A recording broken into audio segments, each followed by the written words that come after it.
Vamos ver número 2, Deus dá o escape. Com a ascensão do Império Medo-Persa, no ano 536 a.C., o rei Ciro, instigado por Deus, permite que um grupo de judeus retorne a Jerusalém, a fim de reconstruir os muros da cidade e reerguer o Santo Templo. Podemos ver isso em Daniel 8.3 e Esdras 1.1. Então surge o Império Medo-Persa, e quem lidera é Ciro. E este Ciro é que foi mencionado já por Isaías, e até Joséfo, ele cita no seu livro, ele diz que esse rei Ciro leu nos escritos judaicos e viu que Ciro estava ali mencionado. Ele estava já mencionado pelo profeta, muito antes dele assumir. Isaías então profetizou que o rei Ciro, ele é que colocaria os judeus novamente na sua terra e daria condições para que a cidade fosse reconstruída, seus muros, seu templo, e também esse rei devolveria todos os utensílios que foram levados do templo. Então estava profetizado. Então Joséfo, no seu livro, não é a Bíblia, nós não temos certeza disso, mas Joséfo, historiador, ele diz que Ciro chegou então a ler esse documento e Deus moveu o coração de Ciro para que ele cumprisse essa profecia a seu respeito. E ele então liberou para que fosse novamente restaurada a nação de Israel. Então nós vamos ver que Ciro, apesar de não ser judeu, de não ser um crente, ser um gentil que não conhecia a Deus, ele então foi movido intimamente pelo Espírito Santo de Deus. E ele então permite que esta nação seja restaurada. Deus usa a quem Ele quer, do jeito que quer, na hora que quer. Faz milagres, maravilhas, da maneira que Ele quer. Ninguém ordena para Deus como Ele vai fazer. Ninguém escolhe da maneira que vai ser feito.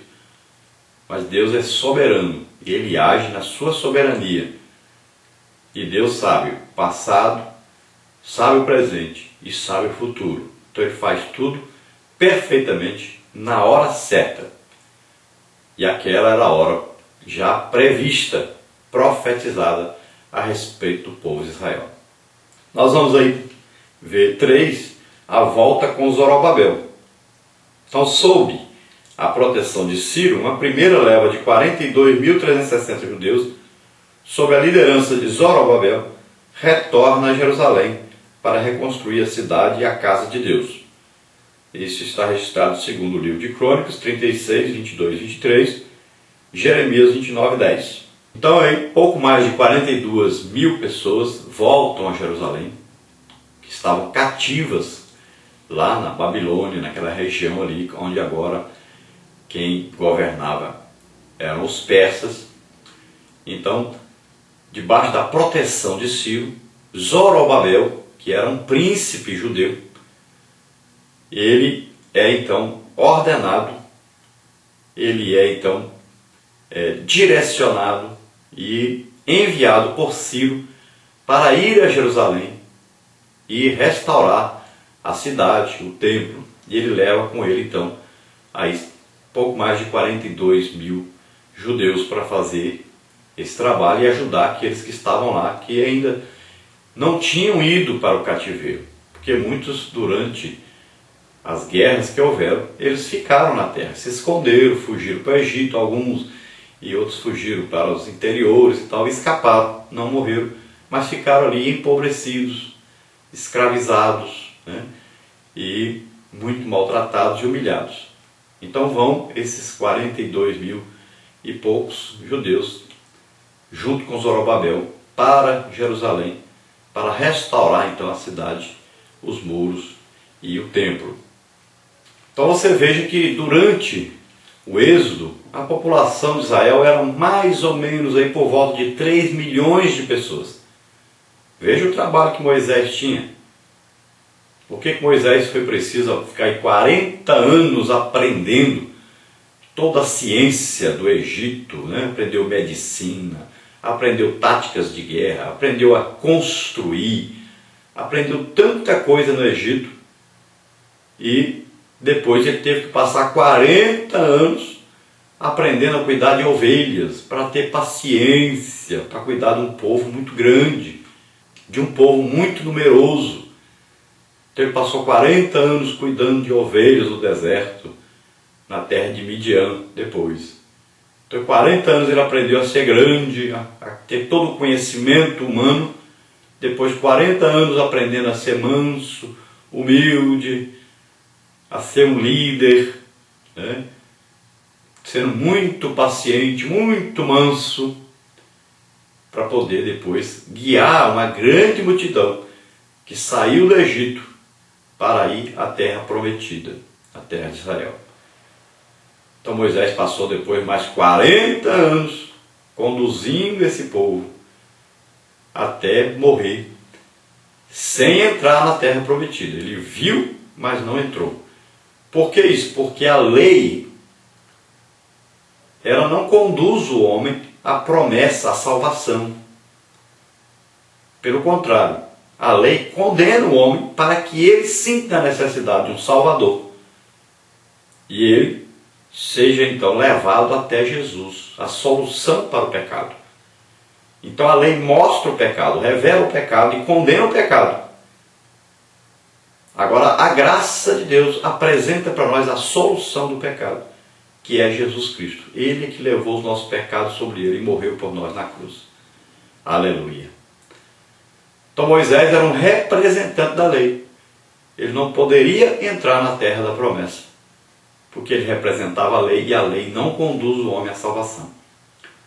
Mas depois Deus revelou, ele não ficou sem entrar na terra prometida, não ficou sem colocar os pés ali na terra prometida, mas não durante a sua vida terrena, mas depois que ele morreu.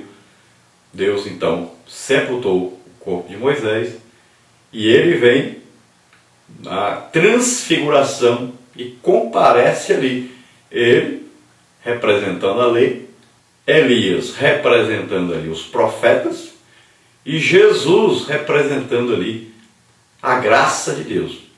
Então a lei mostrou o pecado, revelou o pecado, condenou os homens.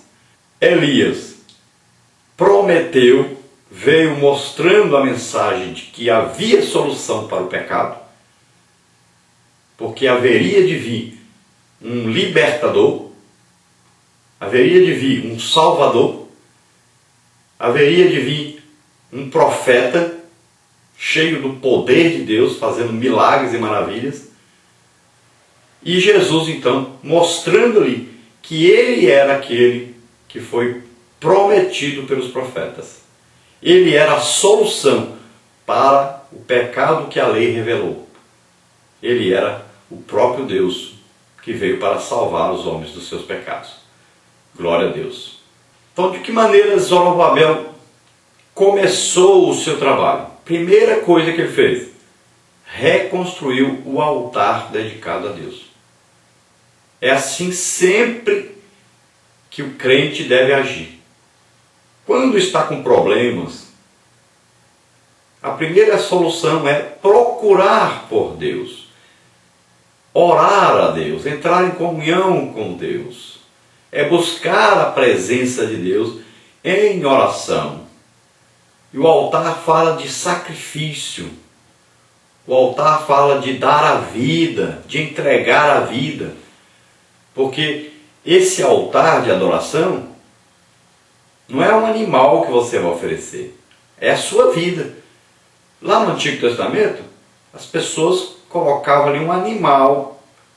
Por quê? Queriam dar suas vidas, mas não poderiam dar suas vidas, então colocavam um animal que derramaria o seu sangue no lugar do sangue da pessoa. Então, ele consagrava a sua vida, ele entregava a sua vida. Quando ele ia adorar a Deus, ele estava dizendo, esse animal aí, que está morrendo, derramando o seu sangue, ele está me representando. Eu estou dando a minha vida. A vida do animal como se fosse minha própria vida. Esse é o sacrifício perfeito. Esta é a adoração perfeita. Como no Novo Testamento, Jesus já veio se apresentando como sacrifício vivo diante de Deus, ele se ofereceu em nosso lugar, então nós não precisamos morrer e nem colocar um animal mais, porque Jesus já se ofereceu. Na cruz ali ele foi apresentado então como sacrifício vivo diante de Deus, em nosso lugar. Então cada um de nós já foi representado por Jesus. Jesus morreu em nosso lugar. Então nós agora fazemos o quê? Entregamos a nossa vida a Deus. Mas nós não precisamos morrer para sermos salvos. Não precisamos colocar um animal para representarmos diante de Deus, porque Jesus já fez isso. Então nós entregamos a nossa vida agora a Deus para que Ele nos use, para que nós possamos então representar Jesus perante os homens, porque Jesus ressuscitou e foi para o céu. E nós, quando aceitamos a Jesus, nós somos batizados, sepultados nas águas, morremos. E quando nós saímos das águas, nós ressuscitamos com Cristo. Mas Cristo foi para o céu. Nós permanecemos na terra representando Cristo. Então nós damos a nossa vida para Deus. Essa é a verdadeira adoração que Deus quer. Entregue a sua vida para Deus. Bom, então quando Zorobabel começou a reconstrução, logo os inimigos se levantaram contra e escreveram ao imperador, ao rei nessa época, que era Artaxerxes, que era o governo persa agora. Então, e era o substituto de Ciro. Ciro já havia morrido. Então veja bem que eles se levantam contra para não permitirem a reconstrução de Jerusalém, para não permitirem que a nação de Israel fosse restaurada. Então eles fazem de tudo. E ainda escrevem e dizem assim: olha, se eles reconstruírem a cidade, eles vão se levantar contra vocês. Eles não vão pagar mais impostos. Eles vão se rebelarem. Pode olhar aí nas histórias escritas, registrados, aí nos livros registrados, que eles sempre foram assim, eles foram rebeldes, sempre quiseram destruir os outros reinos. Então não permitem que eles construam, não. E o rei ouviu, atendeu ao pedido desses inimigos de Israel e parou a construção. Mas aí veio o rei Dario, que alguns falam Dário, né? Ou Dario. Eu prefiro chamar Dario. Então ele assumiu, depois de Artaxerxes, e ele, consultando os livros, os escritos, ele ordenou que fosse novamente retomada a reconstrução da cidade de Jerusalém e do templo. Ele se baseou nos escritos de Ciro, que havia ordenado a reconstrução de Jerusalém e a devolução de todos os utensílios do templo, que fosse então reconstruído tanto a cidade como o templo. Então Dario ordena que tudo seja feito conforme Ciro havia mandado. Então ali por volta do ano 516, o templo foi terminado, foi totalmente reconstruído e os muros de Jerusalém foram reconstruídos também. Então nós vamos ver que Deus usou Ciro para enviar primeiro Zorobabel para a reconstrução. Depois então é que veio Artaxerxes, que primeiro permitiu e que depois, com os inimigos escrevendo e exigindo que parasse a obra, ele permitiu então que esses inimigos paralisassem as obras. E depois, com a entrada do rei Dario, Dario mandou reconstruir, mandou continuar a obra que havia começado. E assim o templo foi totalmente restaurado, não da maneira do primeiro templo. Os judeus choravam quando viam que o templo ficou pronto, os muros reconstruídos. Choravam por quê? Porque comparavam o antigo templo com o novo. Era muito diferente. Eles não tinham condições financeiras para reconstruir do jeito que era no templo de Salomão. Porque no templo de Salomão, o templo era muito lindo, muito bonito mesmo, porque havia dinheiro em abundância, né? Havia uma riqueza muito grande em Israel.